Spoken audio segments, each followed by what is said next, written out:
22절 여러분이 먼저 읽습니다. 시작. 하나의 아버지의 함이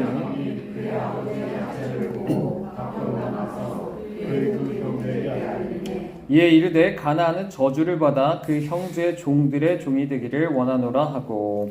네, 우리 앉으셔서 우리 함의 길, 또 셈과 야벳의 길, 우리 두 번째 이야기 함께 하도록 하겠습니다. 먼저 우리가 잠깐 우리 식탁교제 관련해서 한 가지 잠깐 얘기할 거는, 우리가 요즘에 사실 시대적으로 너무 정치적으로 많이 분열되고 있어요. 좌우만이 아니라 사실 좌파 안에서는 사실은 뭐 조금 그런 것이 덜할지 모르겠는데 우파 안에서도 자기끼리도 엄청 싸우지 않습니까? 정치적인 것들이 워낙에 갈리고 상당히 민감한 시기입니다. 게다가 우리도 조금 더 이제 조금 성숙한 모습들이 좀 필요한 것 같아요. 우리가 세계관에 대한 건 이제 다음 주 정도부터는 성경적 세계관을 우리가 함께 배울 겁니다. 수요일 날 하니까 여러분이 계속 성경적 세계관 좀 배우시면 좋겠어요. 이미 지난번에 말씀드린 것처럼 단순히 정치가 아니라 좀 정말 종합적인 내 삶 전체에 대한 하나님의 진리에 대해서 여러분 좀 배우셔야 됩니다. 그래서 여러분 그것을 배우고 그렇게 행동하고 하셔야 되겠지만, 우리가 지금 교제하는 동안에는 조금 더 우리가 성숙한 모습들이 조금 갖추어질 때까지 조금 당분간 일시적으로라도 우리가 좀 정치에 대해서는 조금 우리가 주의하는 게 필요하겠다 싶어요. 우리가 너무 정치적인 얘기를 할 때 약간은 자칫 잘못하면 좀 성숙하지 못한 모습 안에서 어디는 파만 옳다, 아니면 거기에 대해서 그것이 마치 나와 너무 일체감을 가지면서 그것을 너무 열내서 얘기하고 또 그것에 대해서 때로는 팔을 짓는 것처럼 얘기하고 그러다 보면 꼭 누군가가 실족할 수 있어요. 근데 이게 상당히 성숙하지 못한 모습일 뿐더러 반대로 한번 생각해 보시죠. 사실 우리는 어떻게 해야 될까요? 예수님에 대해서 열내서 얘기해야 돼요. 예수님에 대해서 열을 내고 함께 하나가 되어서 사람들을 구원할 수 있는 식탁교제가 되어야 되거든요. 근데 이게 사실 조금 중심의 추가 어느덧 예수님을 잃어버리고서 막 그쪽으로 가기 시작하면 그것에 대해서 아무도 못 말려요. 못 말리고 사람들이 더 이제 실족하게 될 수 있는 것들이 있기 때문에 우리가 조금 더 우리가 조금 주의할 필요가 있겠다라는 것들을 우리가 좀 생각해 주시면 좋겠고, 그래서 방금 말씀드린 것처럼 더 예수님 중심으로. 본래 제가 말씀드렸죠. 그 식탁교제라는 것 자체가 주님을 나누자고 이제 하는 거잖아요. 그러니까 그래 더 주님 나누면서 더 그 안에서 먼저는 우리 자신이 함께 가면 좋겠습니다. 우리가 아마도 대부분의 이제 성경 말씀 기초로 해서 뭐 나름대로 또 뭐 이게 옳다 저게 옳다는 게 있을 거예요. 근데 그렇지만 한 가지 또 놓치지 말아야 되는 진리는 뭐냐면 예수 그리스도께서 대신해서 죽으신 그 사람이 또 얼마나 중요하고 또 그 사람이 만약에 실족한다면 그것이 얼마나 하나님 앞에 정말 크나큰 죄인가, 이런 어떤 진리도 또 생각을 해야 됩니다. 그래서 하나만 뭔가 정치적인 신념만 딱 붙잡을 것도 아니고 교회 안에서 정말 한 영혼이 또 얼마나 중요한지 이런 어떤 진리들도 우리가 또 붙잡을 수 있으면 좋겠어요. 그래서 그런 것들을 얘기하면 좋겠고요. 오늘은 우리 지난 시간에 이어서 함께 권위자에 대한 이야기를 함께 하려고 합니다. 우리가 사실 요즘 그런 시대를 사는 것 같아요. 요즘 사실 이미 포스트 모던에 대한 얘기를 했을 때부터 이런 것이 있었죠. 사실 권위에 대한 해체가 있습니다. 그래서 상당히 말이 민주적이라는 말을 많이 쓰죠. 민주적이라는 뜻이 사실 이런 의미예요. 뭐냐면 권위 자체를 완전히 없애고 인정하지 않는다. 요즘 사실 그렇게 쓰여요. 그래서 너나 나나 똑같다. 권위자도 다 평등하다. 이런 어떤 의미 안에서. 그래서 권위 자체를 뭔가 인정하지 않으려고 하는 것들이 있죠. 그러니까 그런 걸 생각해보면 과거에는 반대였어요. 평등이 아니라 오직 이제 수직적인 어떤 계급처럼 느껴졌죠. 그래서 항상 위아래가 있었습니다. 이것들이 되게 강했고, 그렇기 때문에 다른 사람들에 대해서 평등하게 뭔가 그 사람들의 의견을 돌본다든지 이런 것들이 좀 적었었던 것들이 참 많아요. 근데 이게 문제는 이게 오늘날 방금 얘기했었던 정치적인 거 구조 안에서 너무나도 사실상 극단적이라는 거죠.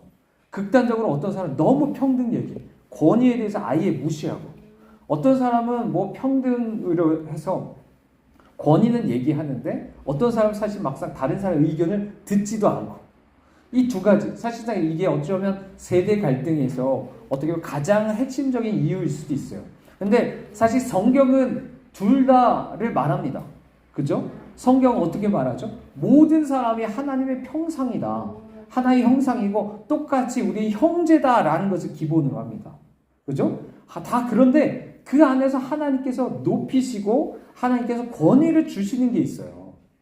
그죠? 그걸 또 동시에 인정합니다. 그러니까 하나님 주신 질서가 있어요.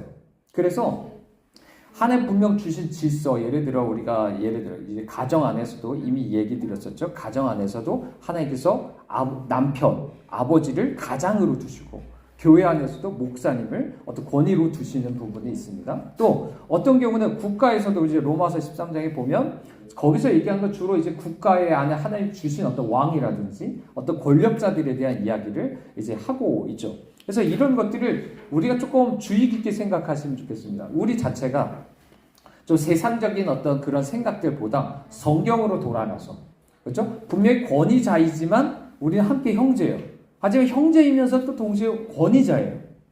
그러니까 약간 이제 성도님들이 조금 어려워하시는 게 뭐냐면 이런 거예요. 하나만 얘기하는 게 너무 쉬워합니다. 이해되시죠? 그러니까 세상적으로 야 모두가 평등해.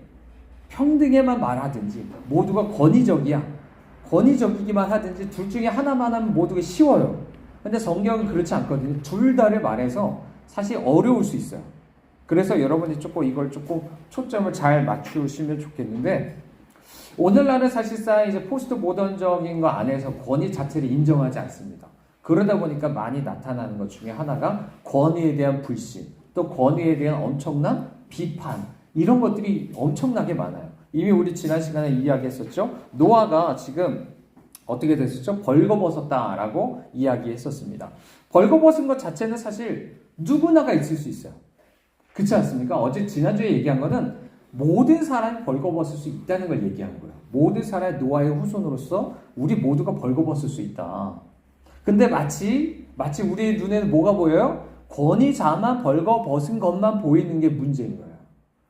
물론 이제 권위자가 상당히 우리의 눈에 상당히 주목되는 건 있습니다. 왜냐하면 하나님이 권위자를 통해서 하나님께서 그 안에 권위를 주시고 그 안에 많은 사람들이 영향을 받게 하시는 것들이 있기 때문에 마땅히 그것에 대해 그만큼 책임이 있기 때문에 그렇죠. 하지만 우리가 생각해 봐야 됩니다. 자, 이 벌거벗은 문제들.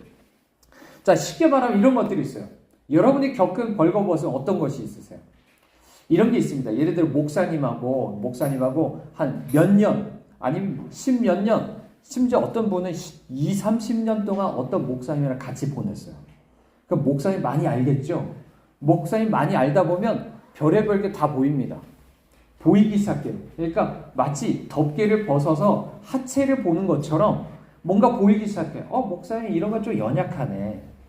어떤 건지 아시겠어요? 그러니까 예를 들어 우리 사람과의 모든 관계가 그렇잖아요. 모든 관계가 그냥 서로 좋게 지내자 하면서 어느 정도 거리를 두고 사는 사람이면 몰라요. 가끔 만나는 사람이면 몰라. 근데 어느 정도 알기 시작하면요, 그게 예를 들어 그 안에서 보이기 시작하잖아요.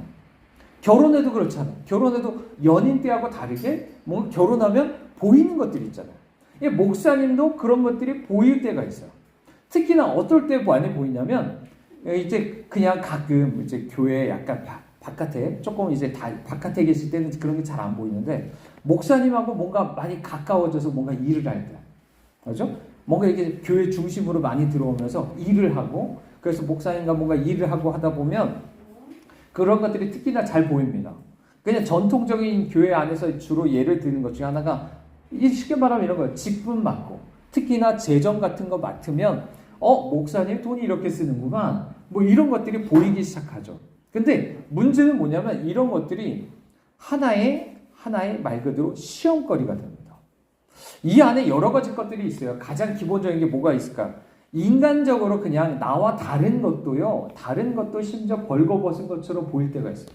저거 나와 다른 건데 흔히 다른 사람들한테는 그것이 틀린 것처럼 보일 때가 있잖아요. 근데 목사님한테도 마찬가지로 저거 나랑 생각이 다른데? 나랑 성격이 좀 다른데 하면서 그걸 틀렸다고도 말을 할 수 있을 거고, 가장 예를 들어 이런 것도 있겠죠. 가장 흔한 예 중에 하나가 뭐 이런 것도 있을 것입니다. 어떤 목사님 되게 까다로워요. 되게 까다로울 수 있죠. 아주 막 뭐 흔히 이렇게 TV에 어떤 성공한 사람들의 어떤 이야기처럼 어떤 뭐 상당히 목사님 되게 까다로울 수 있어요. 까다로워서 이게 아주 하나하나 아주 디테일하게 막 지적하면서 이거 이렇게 하라 라고 말할 수도 있고, 상당히 주도적인 것들이 있을 수 있고, 그런 것들이 되게 엄청나게 뭐 그럴 수 있어요. 그런 것들이 되게 마치 이제 벌거벗은 것처럼 느껴질 때가 있습니다. 여러분들이 보기에 어떤 것 같아요? 저는 저도 여러분들 보기에 또 다른 그런 것들이 있을 수도 있어요. 근데 또 흔히 이런 것도 있어요. 가장 기본적으로 뭐 이런 것도 있겠죠. 목사님이 왜 노래를 못 불러? 네. 어떤 사람은 그게 흠처럼 보일 수 있어요. 목사님 참 노래 진짜 못 부른다. 어떤 사람은 목사님이 교회차 운행해야 되는데 목사님 운행도 잘 못하고, 뭐 어떤 분은 교회차 운행하다 좋으시다가 사고 난 분도 있거든요. 맨날 졸아서. 뭐 그런 것도 하나의 흠이 될 수도 있고요. 목사님이 흠을 찾으려면 뭐든지 사실 흠이 될 수가 있습니다. 그죠? 자, 이런 것들이 아주 기본적인 것. 근데 그 이상으로 우리가 지난주에도 이야기했던 것처럼 많은 것들이 우리에게 잘못된 것처럼 보이는 것들이 있습니다. 사실 너무나 흔해요. 우리가 사실 여러분 자라나면서부터 여러 가지 시사 프로그램에서 얼마나 교회나 목사님에 대해서 이야기한 게 많습니까? 그죠? 그리고 여러분 직접 교회 안에서 보고 들은 것도 많을 거예요. 부모님들이 맨날 교회 갔다 오면 얘기하는 것도 있을 거고, 어려우니까 잘 모르지만 그런 얘기 들었을 거고, TV에서 봤을 거고. 지금도 그것이 알고 싶다만 틀면요, 거기에 엄청난 교회에 대한 것들이 많이 나옵니다. 얼마 전에도 뭐 불꽃교회에서 목사가 사기쳐가지고 뭐 다 돈을 뜯겼다는 둥, 아니 시흥에 있는 무슨 제자 비전 교회 안에서 뭐 엄청나게 목사님과 또 아니면 성도들끼리 무슨 더럽게 막 관계하게 만든다든지 뭐 별의별 얘기가 다 있어요. 이런 것들 사실상 성적인 거 흔히 얘기하는 게 있죠. 성적인 문제, 아니 돈과 관련된 횡령한 문제들, 이런 것들이 사실 많이 들어봤을 겁니다.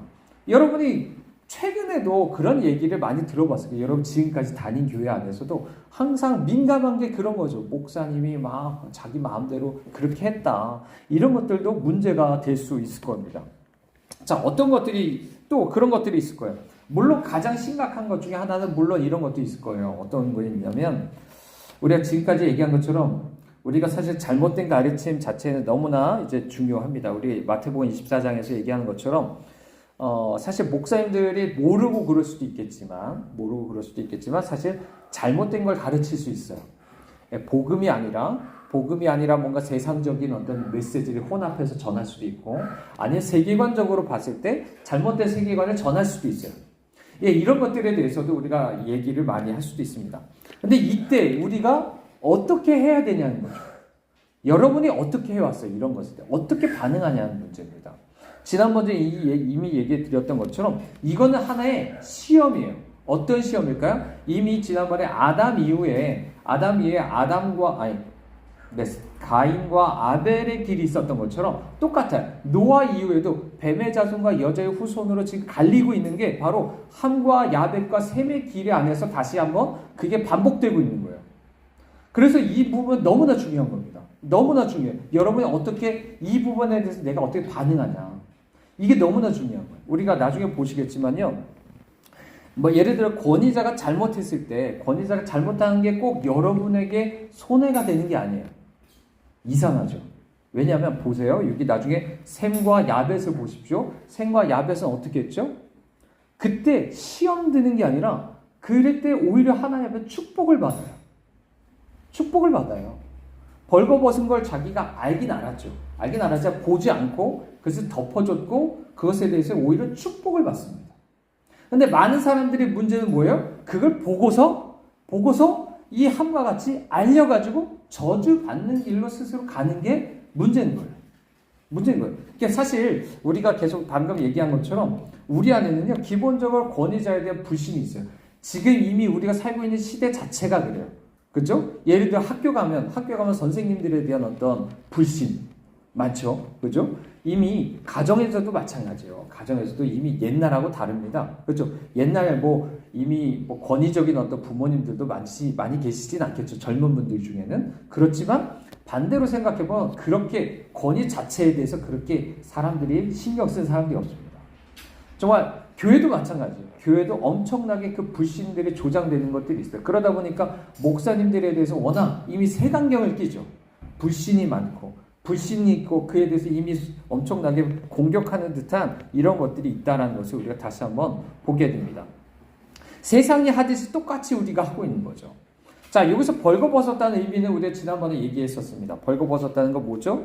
한편으로 말하면 이것은 예수님을 벗었다는 이야기라고 했어요. 근데 한편으로 말하면 옷을 벗은 거잖아요. 옷에 지난번에 얘기 드렸던 것 중 하나는 뭐냐면 나 자신을 꾸민다든지 나 자신을 보호하는 게 없다는 뜻이잖아요. 그러면 이 목사님이나 권위자에 대해서 지금은 주로 목사님에 대해서 얘기하지만 다른 권위자도 마찬가지예요.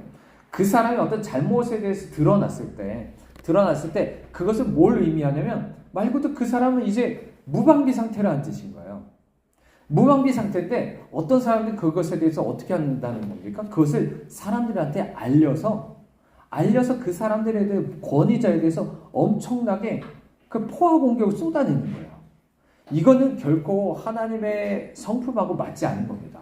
우리가 나중에도 우리가 오바댜라든지 이런 데서도 항상 이야기하는 것 중에 하나는 형제와 관련해서도 마찬가지죠. 형제에 대해서도 우리가 너무나 잔인하게 누군가 하나님의 심판받는다고 할 때도 너무나 우리가 잔인하게 그 형제를 다루는 것에 대해서 잘못됐다고 이야기를 합니다. 하지만 권위자에 대해서 진짜 그것들이 더욱더 우리 신중할 필요가 있다라는 것들을 우리는 생각을 해야 됩니다. 자, 그래서 이 첫 번째 이 두 가지 길이 있어요. 첫 번째, 자 22절에 보면 어떻게 했죠? 자, 가나안의 아버지 함이 그의 아버지 하체를 보고 밖으로 나가서 그 두 형제에게 알림해라고 이야기를 합니다. 그죠? 보고 밖으로 나가서 알렸다라고 이야기합니다. 자, 물론 우리가 어쩔 수 없이 볼 때가 있어요. 그렇죠? 볼 때가 있어요. 보일 수가 있어요. 사실 형제들도 마찬가지죠. 우리가 마태복음 18장에서도 얘기했잖아요. 형제들 간에도 이미 누군가 죄를 지을 때가 보일 때가 있어요. 그러니까 그때 뭐라고 얘기하는 겁니까? 너가 어디 가서 뭐 떠들어대는 게 아니에요. 떠들어대는 게 아니라 내가 개인적으로 가서 그 사람의 죄에 대해서 회개하도록 얘기하는 거죠. 그죠? 그 다음에 그래도 회개 안 하면 한두 사람 또 데리고 가서 확증해서 그 사람 회개하도록 얘기하고, 그렇지 않으면 온 교회들 얘기하는 거잖아요. 기본적으로라도 내가 형제든 일반적인 형제든 어떤 사람들이 있을 때 그것을 내가 볼 수가 있고 그것에 대해서 우리 그것에 대해 어떻게 행동해야 되는지를 성경이 명확하게 얘기해 줍니다. 그런데 목사님들이나 어떤 권위자에 대해서도 마찬가지죠. 내가 그것을 볼 수 있어요. 볼 수 있어요. 그렇죠? 아까 얘기한 것처럼요. 얼마든지 목사님에게 시간을 많이 보내고 목사님과 뭐 몇 년 동안 보냈어요. 그리고서 목사님과 더욱더 많은 일을 하게 돼서 엄청나게 많은 것들을 볼 수도 있어요. 뭐 부모님도 마찬가지고요. 근데 그때 여러분 그것을 보는 것까지는 괜찮을 수 있는데 그 다음에 무엇을 하냐 말이죠. 그것을 알리는 것. 알린다는 말이 어디서 나왔는지 아십니까? 언제 나왔냐면 자, 벌거벗은 것을 알렸다는 말이 창세기 3장에 나와요. 어디서 나왔죠? 창세기 3장에서 그때 벌거벗은 걸 알렸다는 말. 그것을 쉽게 말하면 내가 죄를 지은 것에 대해서 양심이 나를 찔러대는 것에 대해서 얘기하는 거거든요. 근데 지금 그 이야기를 누가 하는 겁니까? 남들이 하는 거예요, 지금. 내 안에서 물론 하나님이 성령께서 양심이 우리 안에 찌를 때 마땅히 회개하는 게 맞아요. 근데 여기서 얘기하는 건 남들이, 바깥에 있는 남들이 그거 보고서 정죄하는 거예요. 비방하는 거예요. 이것은 결코 하나님께서 우리에게 용납하시는 것이 아니다라는 것을 우리가 생각을 해야 됩니다. 자, 기본적으로 이런 거예요. 자, 하나님께서 우리가 예를 들어 유다서 1장 8절 말씀 볼까요? 유다서 1장 8절 말씀에 보면 꿈꾸는 사람들에 대해서 얘기합니다. 거짓 선지자 교사들에 대해서 얘기하죠. 이 사람들의 특징이 있습니다. 뭐냐면 업신여긴다 라고 얘기하죠. 그리고 9절에 보면 이런 얘기합니다. 천사장 미가엘이 회방하는 판결을 쓰는 것을 감히 하지 못하고 다만 말할 때 주께서 너를 꾸짖으시기를 원한다 라고 얘기하고 10절에 보면 그들이 알지 못한 것을 뭐든지 해방한다. 11절 고라의 폐역을 쫓아서 멸망받았다 라고 얘기합니다. 이 얘기는 뭐죠? 거짓 교사의 특징, 그 사람들을 쫓아다니는 사람들의 특징이 뭐냐고요? 권위를 업신여기고 그 사람들을 비방한다는 거예요. 이해되시죠? 그것이 곧 하나의 예를 드는 게 바로 고라의 폐역이고 그 사람들은 멸망받았다라고 이야기를 하고 있습니다. 자, 이 얘기는 베드로후서 2장에서도 똑같이 거짓 교사에 대한 이야기를 똑같이 하면서 비슷하게 쓰고 있는 것이 있고요. 마태복음 15장 4절도 마찬가지죠. 내 부모를 공경하라, 또 아버지나 어머니를 비방하는 자는 반드시 죽임을 당할 것이다 라고 얘기하면서 이것이 얼마나 비방하는 것이 큰 문제인지를 우리에게 얘기를 합니다. 얼마 전에 우리가 살펴봤었던 민수기 12장도 마찬가지죠. 그때 미디안과 아론이 어떻게 했죠? 모세를 비방합니다. 비방하고 권위자를 비방하고 정죄하는 것, 그것은 성경 전체 안에서 이것을 계속 우리에게 이야기하고 있는 바입니다. 이 비방이란 말, 가장 우리가 잘 알 수 있는 단어는 뭐냐면 마귀라는 말입니다. 마귀는 곧 비방자예요. 이해되세요? 그러니까 첫 번째 죄를 저질렀을 때 사람들이 저지른 건 사탄, 대적이라는 죄를 저질렀어요. 대적자라는 그 이름대로 대적자가 됐어요. 근데 두 번째, 여기서 무슨 죄를 저질러요? 마귀라는 그 이름의 비방자처럼 비방하는 죄를 저질러요. 근데 요즘에 이 말 하는 거 되게 싫어합니다. 그래서 교회 안에서 이렇게 권위 얘기하면서 너 당신이 이렇게 비방하면 벌 받아요 이런 얘기하면 목사님이 되게 이상한 사람 되는데, 사실 성경 있는 그대로 얘기한다면 정말 조심해야 되는 부분인 거예요. 비방하는 것 자체는 방금 얘기한 것처럼 뭐라고요? 마귀의 일이에요. 마귀의 일입니다. 반드시 마귀의 일이에요. 마귀의 일이고 내가 그것을 쫓아서 그것을 하고 있는 거예요.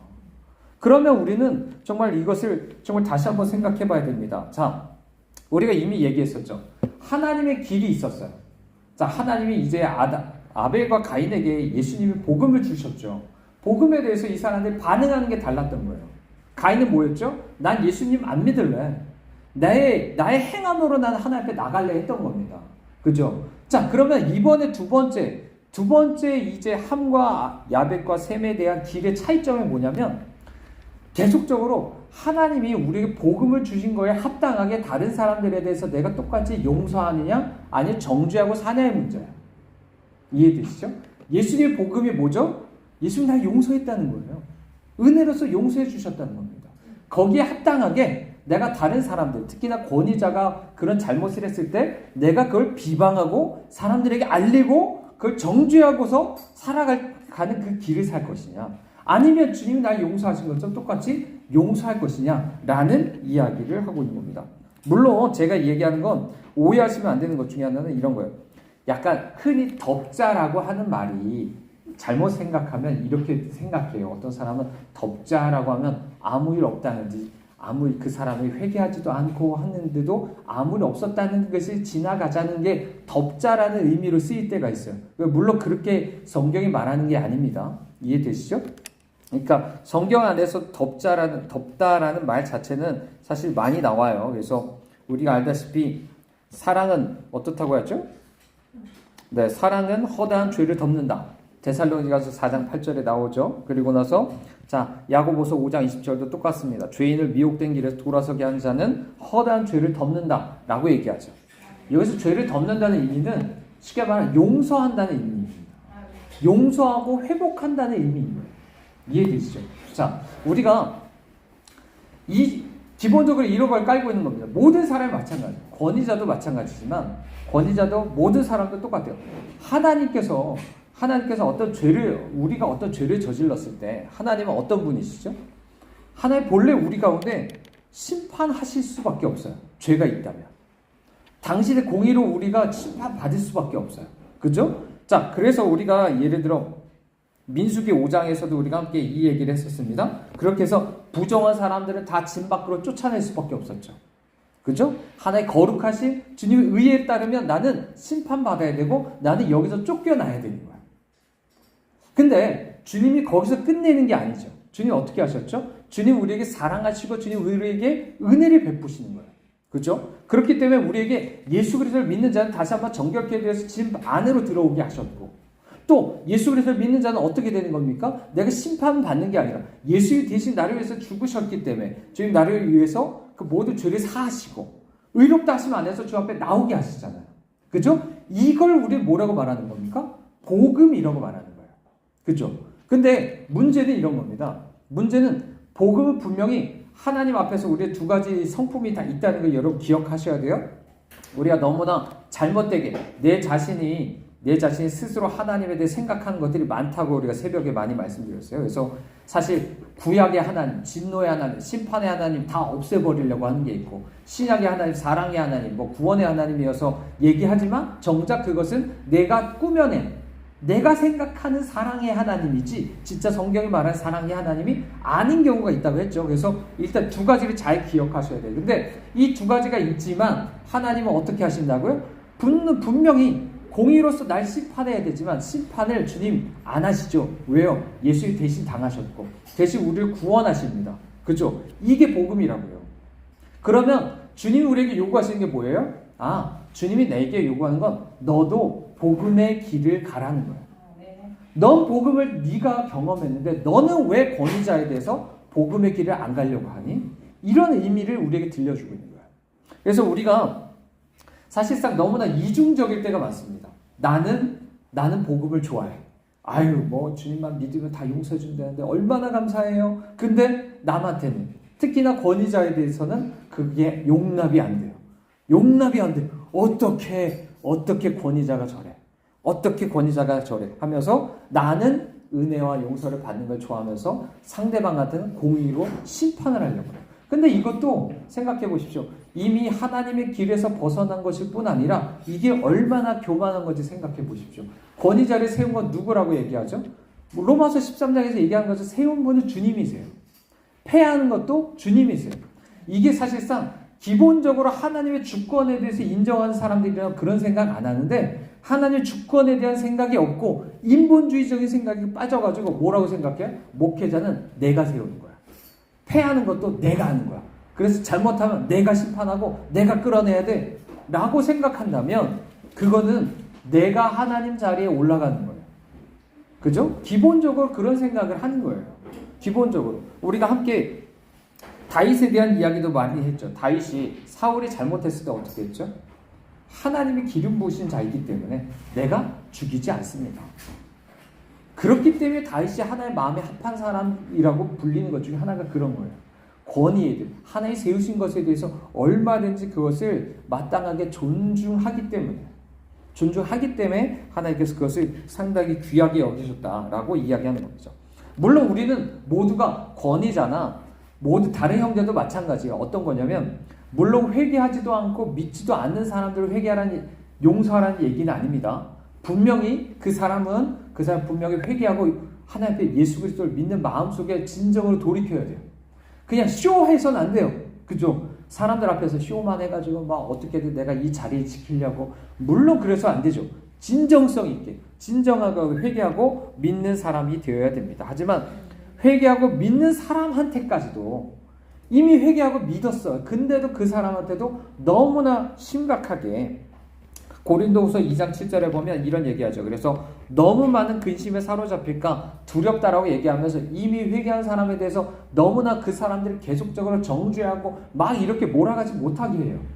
이해되세요? 근데 우리는 너무나 쉽게 이미 회개하게 믿는 자조차도 계속적으로 그 사람한테 정죄감을 더 심어줍니다. 더 심판하려고 그래 내가. 그러면서 요즘 분위기 보세요. 요즘 뉴스에 무슨 뉴스만 뜨면 아예 매장시켜버리잖아요. 아예 그 사람 무슨 잘못을 하면 더 이상 연예인 활동 못하게 만들잖아요. 근데 그게 교회 안에서 똑같이 일어난다니까요. 한번 생각해 보십시오. 내가 무슨 죄를 저질렀을 때 하나님께서 야, 너 한번 죄 저질렀어? 그래, 너 매장. 더 이상 너는 가능성 없으니까 너 회복시키지 않을 거야. 너 그렇게 하나님 우리를 대하지 않으시잖아요. 그죠? 하나님 용서하실 뿐 아니라 뭘 하시냐면 회복시켜 주세요. 전과 같이 우리를 똑같이 자녀로서 상속적으로 회복시켜 주시잖아요. 그러면 우리가 명확하게 회개하고 믿었다는 전제가 있다면 그것에 대해서 우리가 마땅히 용서하고 마땅히 그것에 대해서 똑같이 회복할 수 있도록 도와주는 게 필요해요. 물론 일시적으로 그분이 자신의 책임에 대해서 인정하고 그것에 대해 결과를 지는 것들이 필요할 겁니다. 그리고 때로는 어느 정도 물러나 있을 수 있는 시간도 필요하겠죠. 진정한 어떤 회개의 시간을 갖고 또 그것을 책임지면서, 그죠? 하지만 그렇다고 해서 완전히 매장시킬 게 아니라 또다시 그 사람을 회개했다면 정말 그 사람을 회복시킬 수 있는 것. 이거 형제들한테도 해당되는 겁니다. 이런 것들이 정말로 참된 복음의 길을 걸어가는 사람들의 모습이다 라는 것을 우리가 기억하실 수 있길 바랍니다. 요즘 시대 사람들이 가지고 있는 생각 중에 하나는 이런 거예요. 권위자다워야지. 이해되세요? 권위자다워야지 하면서 딱 비판에 하는 그 나를 딱 세워놓고서 쳐다보는 거예요. 뭐야? 권위자가 왜 졌다고요? 권위자가 답지 않잖아. 그러니까 난 순종 안 할 거야. 난 저 사람 안에 안 있을 거야. 난 저 사람 권위자를 인정 안 해. 라고 하는 게 요즘 사람들의 태도예요. 근데 그게 아니라고요. 하나님이 세우셨으면 권위자가 답지 않고 내가 보기에 뭔가 모자라 보여도 그것에 대해서 공경하고 복종할 수 있는 것들이 우리 안에 기본적으로 그것이 하나님께서 우리에게 주신 그런 길을 걸어가는 부분이다 라고 우리가 할 수가 있습니다. 그렇기 때문에 우리가 하나님께서 정말 말 그대로 우리에게 요구하신 건 이런 거예요. 복음의 관점 안에서 내가 어떤 길을 걸어갈 건가. 자, 마지막으로 우리가 이 생각해 볼까요? 사실상 이렇게 이제 벌거벗은 것에 대해서 알리고 그것에 대해서 비난하는 사람들은 자, 어디까지 가냐면요. 자, 십자가에서 누가 벌거벗으셨을까요? 예수님이에요. 예수님이 십자가에서 벌거벗었어요. 근데 그때 많은 사람들이 지나가면서 그것을 알리고 조롱하고 합니다. 그죠? 똑같은 길인 거예요. 내가 권위자에 대해서 지금 오늘날 그거 벌거벗은 걸 보고 조롱하고 비방하고 하면 그것이 그걸 결국에 예수님을 비방하고 조롱했던 그 사람과 똑같은 길인 거예요. 유대인들이 다 그렇게 했고요. 그렇기 때문에 그들은 예수님을 그렇게 거부함으로 말미암아 마땅히 그들은 하나님 앞에 정말 멸망할 수밖에 없었던 그런 것들을 우리가 보게 되는 것이죠. 그렇기 때문에 우리는 하나님의 길을 걸어갈 수 있길 바랍니다. 이해되시죠? 그러니까 복음 안에서 내게 주신 그 복음을 내가 다른 사람들한테도 그렇게 베풀자는 거예요. 형제한테나 특히 권위자에 대해서 우리가 이렇게 할 수 있기를 원합니다. 이것이 정말 이게 진짜 여자의 후손된 자의 특징인 거예요. 그래서 생명을 가진 사람의 모습이다라고 이제 이야기할 수가 있는 것입니다. 그렇기 때문에 우리가 하나님 앞에 이 바른 길을 걸어갈 수 있기를 바랍니다. 자, 이것에 대한 결과가 나와요. 보세요. 25절에 보면 가나안은 저주를 받습니다. 자, 가나안은 저주를 받아요. 물론 우리가 왜 함이 잘못했는데 왜 가나안이 받습니까? 이런 얘기를 할 수 있는데 뭐 여러 가지 설명할 수 있지만 한 가지는 이렇게 설명할 수 있어요. 우리 민수기 14장에서 자, 보세요. 정탐꾼들이 잘못을 했을 때 그것에 대해서 보고를 받고서 내가 선동돼 가지고 막 두려움에 빠졌던 사람들이 그 사람들이 잘못해서 그 다음 세대들이 그 죄를 지고서 광야를 40년 동안 돕니다. 부모가 잘못하면 3, 4대까지 그 죄를 지고서 벌을 받는 게 있어요. 출애굽기 20장에 십계명 얘기할 때도 나오고, 자, 그때 민수기 14장에서도 비슷하게 그런 얘기가 나옵니다. 이와 같은 얘기는 뭐 솔로몬이 잘못했을 때, 아합이 잘못했을 때 똑같이 그 죄를 그 자식들이 짊어지고 가는 것에 대해서 얘기가 나와요. 그래서 어느 정도 이것은 성경 안에서 하나님 정하신 법칙과 같다라고 이제 말할 수가 있고요. 그래서 가나안, 여러분이 잘 아는 대로 가나안은 어떤 종족이죠? 앞으로 800년 후에 가나안 땅이 정복이 됩니다. 그렇죠? 지금 이 책을 읽고 있는 사람들은 그것이 하나님께서 그것을 얘기해 주십니다. 아, 이 사람들은 저주를 받은 사람이고 마땅히 심판받을 존재구나 라는 것에 대해서 이야기를 또 한편으로 들려주고 있는 것이죠. 자, 그래서 이 사람들은 우리 잘 아는 대로 아프리카 쪽이죠. 그죠? 아프리카 쪽입니다. 이 사람들의 어떤 후예 중에 뭐 때로는 하나님께서 이런 사람들을 통해서 하나님께서 들어 올려 주시는 것들이 있을지 모르겠어요. 하지만 이 사람들 계속적으로 어떻게 살까요? 종의 종, 가장 비참한 상태로 노예로 살아갑니다. 자, 근데 한편으로 보십시오. 자, 26절에 보면 셈의 하나님 여호와를 찬송하라. 무슨 얘기예요? 셈 족속, 여기서 뭐가 나오죠? 이스라엘이 나오고 이스라엘 안에서 예수님이 나오는 게 셈의 족속입니다. 이 사람들에게 주신 축복이 있어요. 자, 이렇게 복음의 길을 걸어갔을 때 하나님 복음을 축복해 주시는데 어떤 축복이냐? 이 사람들에게 영적인 축복을 주시죠. 내가 너의 하나님이 되어줄 거야 라는 축복을 주세요. 그래서 셈 족속이 주로 이제 황인족, 이제 아시아 계통이라고 말하지 않습니까? 이 사람들 안에 실제적으로 물론 거짓된 종교도 많이 나왔지만 하나님이 이 안에 사실상 정말 당신을 나타내신 것들이 있어요. 유대인이 나왔고 그 안에서 많은 사람들이 기독교적 문명까지도 나오는 것들이 있습니다. 자, 두 번째 27절 야벳도 축복을 받죠. 어떤 축복을 받냐면 창대하게 됩니다. 자, 야벳은 어떤 쪽이죠? 백인, 유럽 쪽이에요. 이 사람들은 말 그대로 창대하게 됩니다. 외적으로 여러 가지 문명이 발달하게 돼요. 그죠? 여러분 잘 아시는 그리스 로마 문명으로부터 발달해서 서양이 발달합니다. 여러 과학과 기술과 이런 어떤 지식과 이런 것이 상당히 발전을 하게 됩니다. 그리고 하나님께서 그 사람들이 세계 장막 안에 거하게 하시죠. 그 얘기는 뭐냐면 그들이 예수님을 믿는다는 뜻이에요. 하나님 정말 축복해 주셔서 유럽 백인 종족들이 예수님을 믿습니다. 유럽 유대 기독교를 바탕으로 해가지고 그 사람들이 그 안에서 여러 가지 문명을 발전을 이뤘어요. 이게 실제 오늘날 우리에게 이루어지고 있는 역사입니다. 자, 그렇다면 우리에게 이렇게 얘기해 주는 거예요. 권위자가 잘못했어요. 권위자가 벌거벗었습니다. 자, 근데 권위자가 그렇다고 해서 권위자가 아닌 게 아닌 거예요. 여전히 권위자예요. 그래서 권위자가 축복하면 축복받고요. 저주하면 저주를 받는 거예요. 그렇죠? 그래서 여기에 그것이 실제적으로 이렇게 이루어지고 있는 모습을 보고 있는 것입니다. 오늘날 우리에게도 마찬가지인 거죠. 내가 어떤 길을 걸어가냐에 따라서 전혀 다른 축복을 받을 수 있는 거예요. 어떤 저주를 받을 수도 있는 거죠. 다시 한번 말씀드리지만, 자, 권위자에 대해서 우리가 너무 세상적인 생각에 빠져서 그런 어떤 생각과 마음에 빠져서 너무나도 정말 우리 권위자에 대해서 너무나 비방하고 정죄하고 하는 것들이 너무나 우리 쉽고 그게 자연스러울지 모르지만 그것을 따라가는 것이 아니라 복음의 길을 따라가야 됩니다. 그리고 그것을 따라서 우리는 전혀 다른 축복과 저주의 길을 이제 달라질 수 있다는 것을 다시 한번 우리에게 들려주고 있습니다. 자, 그래서 하나님은 명확하게 이것들이 세 사람이죠. 세 사람이고 또 동시에 우리는 어떻게 보면 그 길에 따라서 보면 두 가지 길이 있는 거예요. 내가 어디에 해당되는지 조금 바라보시면 좋겠어요. 내가 어느 길을 걸어갈 것인가. 두 번째, 정말 이 여자의 후손과 뱀의 후손의 길이 또다시 우리에게 나타나는 것이고요. 그리고 이 세 가지로 나뉘게 되는 것이죠. 그렇다면 가나안 땅이 가나안 사람들이라는 건 이런 거죠. 창대하게 되는 복도 없습니다. 그죠? 실제 아프리카 보세요. 흑인들 보십시오. 그런 문명 실제 아직도 이루어지지 못하고 있고요. 아직도 그들이 마침 어떻게 보면 예수님을 믿는 사람들이 물론 없다는 것은 아니지만 그들이 유대 기독교의 어떤 그런 것들이 잘 아직 대부분 믿지 않는 분들이 꽤 있다는 것도 우리가 생각을 해볼 수가 있죠. 그러면 오늘날 우리도 생각을 해볼 수가 있는 거야. 나는 어떤 사람인가? 모든 사람이 축복받고 싶잖아요. 그렇죠? 저주받고 싶은 사람은 아무도 없을 겁니다. 그렇다면 우리에게 오히려 기회가 되는 거예요.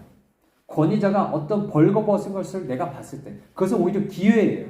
내가 그 안에 복음의 길을 내가 선택한다면 오히려 그것은 내가 축복을 받을 수 있는 기회가 될 수 있다는 거죠. 그러므로 우리가 앞서 처음에 얘기했던 것처럼 오늘날에 모든 사람들이 다 권위를 무시합니다.